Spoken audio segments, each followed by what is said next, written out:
బాలు గురించి తప్పుగా మాట్లాడిన రోహిణి చెంప పగలగొట్టి నిజం బయట పెట్టిన మీనా. షాక్లో మనోజ్, ప్రభావతి, ఆనందంలో సుశీలమ్మ, సుగుణమ్మ, చింటూ, సత్యం. ఎంతకు ఏం జరిగింది? అసలు బాలు గురించి రోహిణి తప్పుగా మాట్లాడడం ఏంటి? అసలు నిజం బయట పెట్టడం ఏంటి? మరి ఏమి నిజాన్ని మీనా బయట పెట్టింది? అసలు ఏం జరిగింది అనేది వీడియోలో చూసి తెలుసుకునేద్దాం. గుండె నిండా గుడిగంటలు అప్కమింగ్ ఎపిసోడ్స్లో ఏం జరగబోతుందో ముందుగా తెలుసుకోవాలి అనుకుంటే వీడియోని లైక్ చేయండి, ఛానల్ని సబ్స్క్రైబ్ చేసుకోండి, పక్కనే ఉన్న బెల్ సింబల్లో ఆల్ పై క్లిక్ చేయండి. ఇలా చేయడం వల్ల అందరికంటే ముందుగా చూడవచ్చు. మొత్తం మీద చూసుకున్నట్లయితే బాలుని పిలిచి సేటు తప్పగా మాట్లాడడంతో ఇంకా బాలుకైతే చాలా కోపం వస్తుంది. ఇంకా బాలు చాలా ఆవేశంగా బయటకు వచ్చేస్తాడు. ఎందుకురా అంత ఆవేశపడుతున్నావు? మీ అన్నయ్య ఎలాగా 40 లక్షల రూపాయలు తీసుకున్నాడు కదా, అందులో ఎంతో కొంత ఇవ్వమని అడుగు, అప్పుడు నీ ప్రాబ్లమ్స్ అన్నీ తీరిపోతాయి కదా అని చెప్పనగానే సరే అని ఇంకా ఇంటికి చాలా కోపంగా అయితే వస్తాడు. ఇంక ఇంటికి కోపంగా వచ్చి యారా 40 లక్షలు మింగినోడా, డబ్బులు ఎప్పుడు ఇస్తావరా అంటూ మొదలు పెట్టేసరికి ఏంట్రా ఏంటి ఎక్కువ మాట్లాడుతున్నావు అనగానే ఎవర్రా ఎక్కువ మాట్లాడేది, నువ్వా నేనా? అసలు 40 లక్షల రూపాయలు తీసుకుని ఎన్ని రోజులైందిరా? దేన్నో నమ్మి 40 లక్షల రూపాయలు తీసుకెళ్ళి దాని చేతిలో పెట్టావు.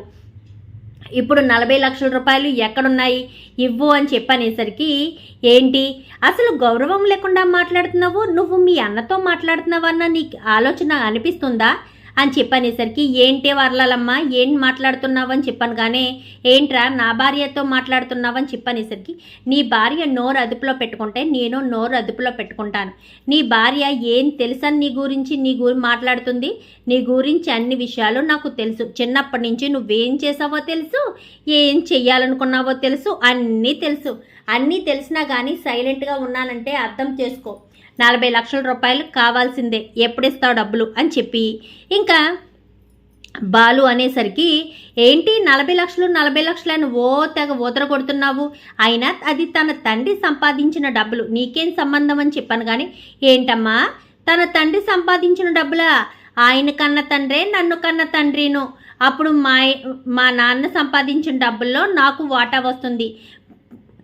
పూర్తిగా చెప్పాలి అంటే నిజంగా చెప్పాలి అంటే ఆ 40 లక్షల రూపాయలు నాకే వస్తాయి. ఎందుకంటే మా నాన్న ఈ పూల కంపెనీ పెళ్లి చేసుకోవడానికి కదా మనోజ్ గారికి 40 లక్షల రూపాయలు ఇచ్చాడు. మరి అలాంటి తప్పుడు పూల కంపెనీ పెళ్లి చేసుకుంది నేను, కాబట్టి 40 లక్షల రూపాయలు నాకే వస్తాయి. ఏ నాన్న అని చెప్పాను. కానీ అవును బాలు చెప్పింది నిజమే అని చెప్పనేసరికి ఏంటి మావయ్య గారు ప్రతి చిన్నదానికి పెద్దదానికి మీరు బాలునే సపోర్ట్ చేస్తున్నారు, మనోజ్ని అసలు ఎప్పుడు కూడా సపోర్ట్ చేసి మాట్లాడిందే లేదు, పైగా ఎప్పుడు కూడా మనోజ్నే తిడుతూ ఉంటారని చెప్పాను. కానీ ఏంటమ్మా నీకు మనోజ్ గురించి ఏం తెలుసు?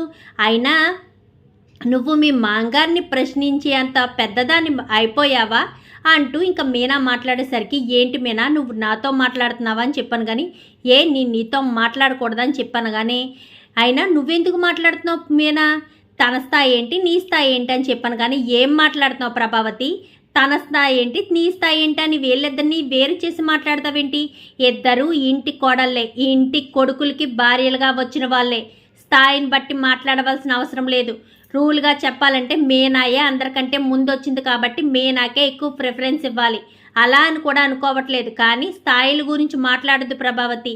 ఏ స్థాయి నుంచి వచ్చినా కానీ ఈ ఇంట్లో మాత్రం కోడలుగా అడుగు పెట్టాక అందరి స్థాయి ఒకటే అని చెప్పనేసరికి ఇదంతా మీ వల్ల అత్తయ్య, స్థాయిల గురించి మాట్లాడుతున్నారు, కోడల్ని వేరు చేసి మాట్లాడుతున్నారు.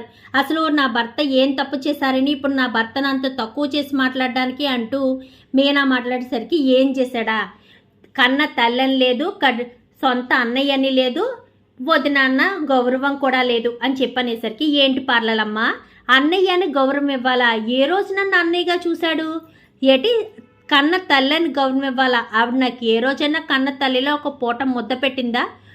వదినమ్మా అని నిన్ను గౌరవంగా చూడాలా? నిన్ను వదినమ్మా అని ఎందుకు చూడాలి?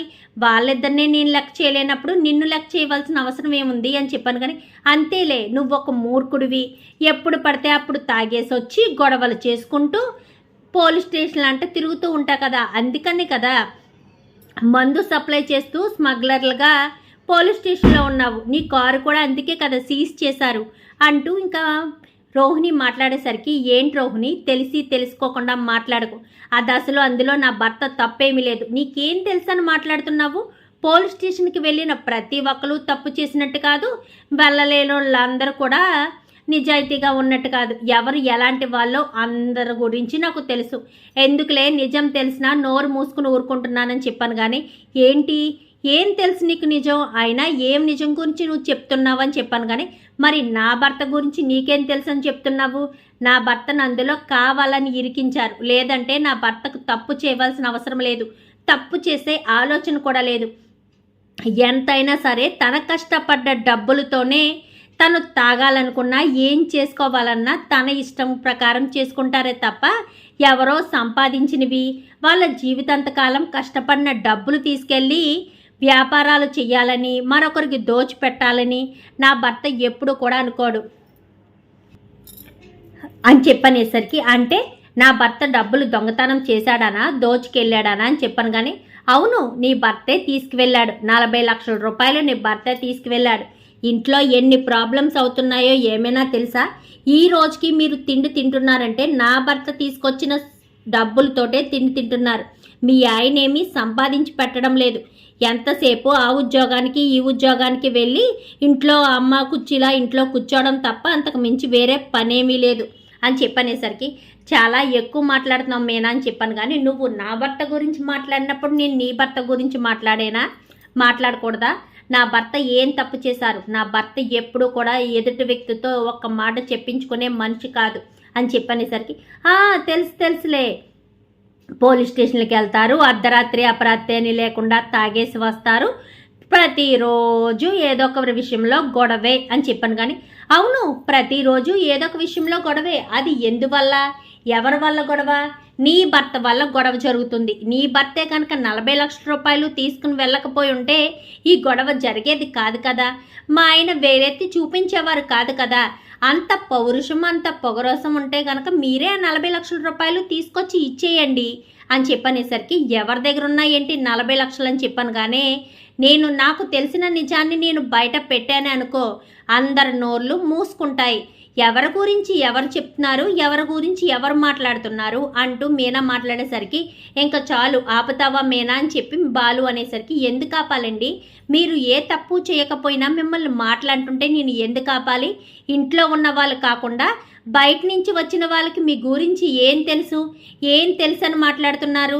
తన భర్త ఏదో పెద్ద గొప్పవాడని గొప్పగా చెప్పి మాట్లాడితే సరిపోయిందా? తను ఏమీ చేయకపోయినా తన భర్తే అంత గొప్పవాడైనప్పుడు ఇంటిలి పాదని పోషించే నా భర్త అంతకు మించి గొప్పవాడు. అలాంటి తప్పుడు నా భర్తను తక్కువ చేసి మాట్లాడుతుంటే నేనెందుకు ఊరుకుంటాను అని చెప్పనేసరికి, ఏంటి 40 లక్షల రూపాయలు మేము ఎందుకు ఇవ్వాలి? ఇవ్వం, మాకు సంబంధం లేదని చెప్పాను. కానీ అవునులే, ఎందుకు సంబంధం ఉంటుంది? భార్యాభర్తలిద్దరూ 40 లక్షల రూపాయలు దాచేశారు కదా అని చెప్పనేసరికి ఒక్కసారిగా రోహిణి ఇటు మనోజ్ ఇద్దరు కూడా షాక్ అయిపోతారు. 40 లక్షలు దాచేయడం ఏంటని చెప్పాను. కానీ నాకు తెలియదు అనుకుంటున్నారా? మీరిద్దరూ ఒకరోజు మాట్లాడుకుంటూ ఉండగా నేను విన్నాను. మనోజ్ 40 లక్షల రూపాయలు ఎక్కడ పెట్టాడో నీకు చెప్పాడు. నువ్వు కూడా 40 లక్షల రూపాయలు జాగ్రత్తగా పెట్టండి, మన భవిష్యత్తుకు పనికొస్తుంది. ఏదో రకంగా ఇంట్లో ఏదో గొడవ చేసి మనం ఇంట్లోంచి బయటికి వెళ్ళిపోదాము. అప్పుడు 40 లక్షల రూపాయలతో మంచి బిజినెస్ స్టార్ట్ చేద్దాము అని చెప్పి మీరిద్దరూ మాట్లాడుకోవడం నేను వినలేదనుకుంటున్నారా అని చెప్పి రోహిణి చెప్పేసరికి ఒక్కసారిగా బాలు షాక్ అయిపోతాడు. ఏంటి పూలకంప, ఏంటి నువ్వనేది అని చెప్పాను. కానీ అవునండి, వీళ్ళ దగ్గరే ఆ 40 లక్షల రూపాయలు ఉన్నాయి. ఈ భార్యాభర్తలిద్దరూ కూడా మాట్లాడుకుంటున్నారు. మరి ఆ విషయం అత్తయ్య గారికి తెలుసో లేదో నాకైతే తెలియదు. కానీ 40 లక్షలు మాత్రం ఉన్నమాట నిజమే అని చెప్పి ఇంకా మీనా చెప్పేసరికి, ఏంట్రా మనోజ్, ఆ 40 లక్షలు నీ దగ్గరే ఉన్నాయా? ఎందుకని నాటకాలు ఆడుతున్నావు? డబ్బులు పోయాయని అని చెప్పనేసరికి, నాకు తెలియదు నాన్న అని చెప్పాను. కానీ లేదండి, వీళ్ళిద్దరూ మాట్లాడుకోవడం నేను విన్నాను. 40 లక్షల రూపాయలు ఉన్నాయని మనోజ్ చెప్పడం, రోహిణి అవునా, ఆ డబ్బులు జాగ్రత్తగా పెట్టుకుని మన ఇద్దరం మంచి బిజినెస్ చేద్దామని రోహిణి చెప్పడం అంతా కూడా నేను విన్నానండి అంటూ ఇంకా మీనా మాట్లాడేసరికి ఒక్కసారిగా ప్రభావతి అలా షాక్ అయిపోతుంది. అంటే నీ దగ్గర డబ్బులు ఉంచుకునే డబ్బులు లేవని చెప్తున్నాడా మనోజ్ కూడా నా దగ్గర అబద్ధాలు చెప్పడం మొదలుపెట్టాడా? అంటే వాడి భార్య వచ్చాక వాడి భార్యకు 40 లక్షల రూపాయలు ఉన్నాయన్న విషయం చెప్పాడు. కానీ నా దగ్గర ఒక్క మాట కూడా చెప్పలేదు అని చెప్పి ప్రభావతి ఆలోచిస్తూ ఉంటుంది.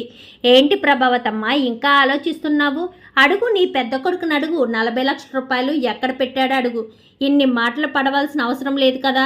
ఆ 40 లక్షలు ఇచ్చేస్తే ఇంకా మీకు మాకు ఎలాంటి గొడవలు ఉండవు అని చెప్పి ఇంకా బాలు అనేసరికి నిజంగా నాకు తెలియదురా అని చెప్పి ప్రభావతి అయితే అంటుంది. నీకు తెలియకుండా ఎందుకుంటుంది? అయినా ఈ మనోజ్ గారు ఏం చేసినా కానీ నీకు చెప్పకుండా నీ పర్మిషన్ తీసుకోకుండా చెయ్యడు కదా. 40 లక్షల రూపాయలు కూడా వీళ్ళ దగ్గరే ఉండుంటాయి నాన్న, పైకి మాత్రం ఇలా కబుర్లు చెప్తున్నారు అని చెప్పనేసరికి ఇవ్వమని నాన్న, నా సేటు నన్ను అసలు నిలబడనివ్వట్లేదు. వాడికి ఇవ్వాల్సిన 3 లక్షల రూపాయలు ఇచ్చేస్తే ఇంకా ఎలాంటి ఇబ్బంది ఉండదు. నా కారు కూడా బయటికి వచ్చేస్తుంది. ప్రతి ఒక్కరితోటి మాటలు పడవలసిన అవసరం నాకు లేదు.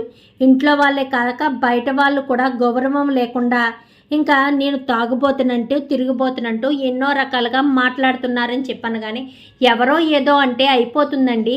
మీరు ఎలాంటి వాళ్ళో తెలుసు, వాళ్ళు ఎలాంటి వాళ్ళో త్వరలోనే తెలుస్తుందేమో. వాళ్ళ వెనక ఏదైనా కథ ఉంటుందేమో. ఆ కథలు బయటకు వస్తే ఎవరు ఎలాంటి వాళ్ళో, ఎవరు ఏం చేస్తారో అన్ని విషయాలు బయటపడతాయి. ఎందుకు ప్రతిదానికి మనకు టెన్షన్ పడడం? ప్రతి ఒక్కరికి ఒక రోజు వస్తుంది అన్నట్టే ఏదొక రోజు ఎవరొకరికి ఖచ్చితంగా తెలుస్తుంది. అప్పుడు మనం చెప్దాం. అప్పటి వరకు ఎవరు ఎన్ననుకున్నా మనం సైలెంట్గా ఉండడం తప్ప ఏమీ చేయలేము అంటూ మీనా మాట్లాడేసరికి ఇంకా బాలు మీనానైతే తీసుకువెళ్ళిపోతాడు. రోహిణి మాత్రం ఆలోచనలో పడుతుంది. నిజంగా మీనా అన్నట్టే నా గురించి కూడా ఏదో ఒక రోజు బయటపడితే అప్పుడు నా పరిస్థితి ఏంటి? ఇప్పుడు నేను ఇంత గొడవ చేస్తున్నాను బాలు మీద, అప్పుడు నాకు సపోర్టుగా ఎవరు కూడా ఉండరు. నేను ఏం చేయాలి? ఇక మీదట ఎలాంటి గొడవలు ఏమీ జరగకుండా చూసుకోవాలి. ఇంట్లో ఏదైనా గొడవ జరిగితే ఇంకప్పుడు నా గురించి బయటపడ్డప్పుడు నాకెవరూ సపోర్ట్ చేయరు అని చెప్పి రోహిణి అయితే అనుకుంటుంది. మరి మీనా బయట పెట్టిన నిజంతో నిజంగా 40 లక్షల రూపాయలు వాళ్ళ దగ్గరే ఉన్నాయా? మరి ఆ డబ్బులు మనోజ్ ఎక్కడ పెట్టాడు? మరి పోయాయని అబద్ధం ఎందుకు చెప్పాడు? ఇదంతా కూడా రాబోయే ఎపిసోడ్స్లో చూసి తెలుసుకునేద్దాం. మా వీడియో కనుక మీకు నచ్చినట్లయితే వెంటనే లైక్ చేసి మా ఛానల్ని సబ్స్క్రైబ్ చేసుకుని పక్కనే ఉన్న బెల్ సింబల్లో ఆల్ పై క్లిక్ చేయండి. ఎలా చేయడం వాళ్ళందరికంటే ముందుగా చూడవచ్చు.